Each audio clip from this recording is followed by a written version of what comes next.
Comment réussir la culture de la tomate en Afrique? Restez jusqu'à la fin de cette vidéo pour rien ne manquer. Abonnez-vous massivement et n'oubliez pas de cliquer sur la cloche de notification afin de ne pas rater aucune de mes prochaines vidéos. Et sans plus tarder, générique.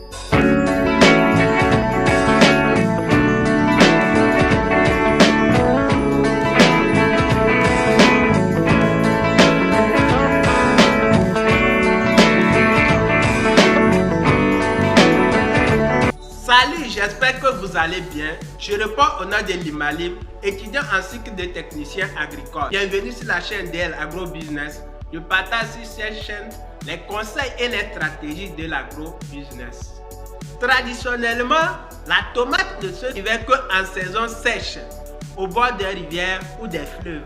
Face à la pénurie de la tomate en période pluvieuse et à la forte vente, les producteurs ont commencé à faire la culture de la tomate en saison pluvieuse. Cette technique de faire la production de la tomate en saison pluvieuse a de nombreux avantages comme la diminution de l'arrosage. Cependant, la non-maîtrise de la technique de production de la tomate, près de 3/4 de la production peut pourrir.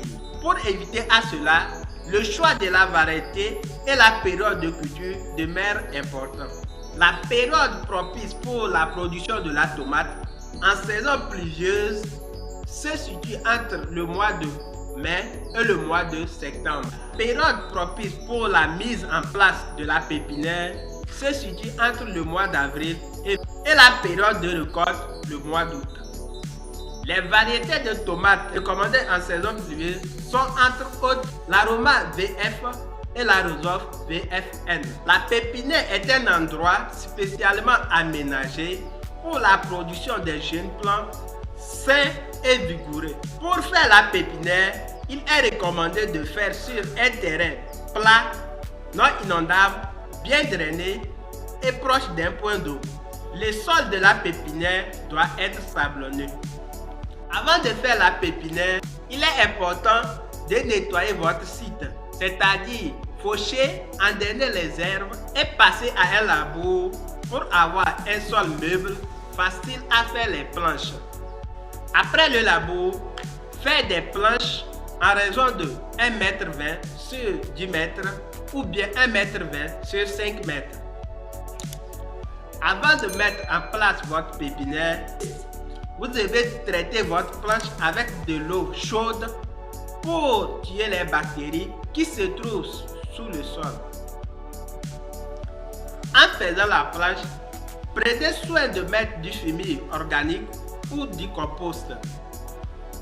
Procédez au mélange du sol et faire le nivellage.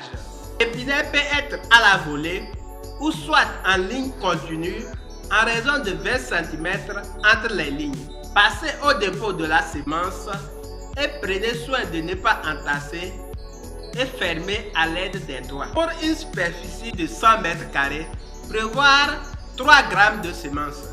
Après le semis, faire le paillage et arroser. 5e à 6 jours, enlever la paille et faire l'ombrière. Faire la planche pour le repiquage 1 semaine après la pépinière. Apporter la fumier organique à raison de 20 tonnes à l'hectare, soit 20 kg par 10 m². Faire les poquets en respectant le schéma cultural, 80 cm entre les lignes et 50 entre les poquets. Je vous conseille d'utiliser les jeunes plants de 10 cm, sains et vigoureux. En enlevant les plants, prenez soin de ne pas couper les racines. Pour le repiquage, plantez jusqu'aux premières feuilles. Au milieu paysan, faites les bions en suivant le schéma cultural 40 cm croix 40 cm. Dans les périodes d'entretien, faites le désherbage, le binage, les traitements phytosanitaires et l'apport d'eau.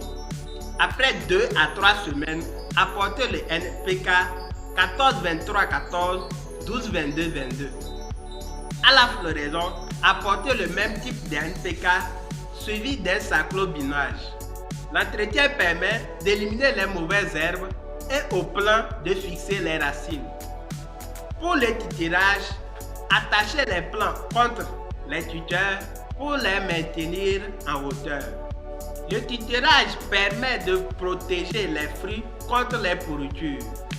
Lorsque les techniques sont respectées, vous pouvez obtenir un rendement de 40 à 50 tonnes à l'hectare. J'espère que vous avez aimé la vidéo. Si c'est le cas, partagez, likez, abonnez-vous massivement et n'oubliez pas de cliquer sur la cloche de notification afin de ne pas rater aucune de mes prochaines vidéos. Et sans plus tarder, à la prochaine dans une vidéo encore plus positive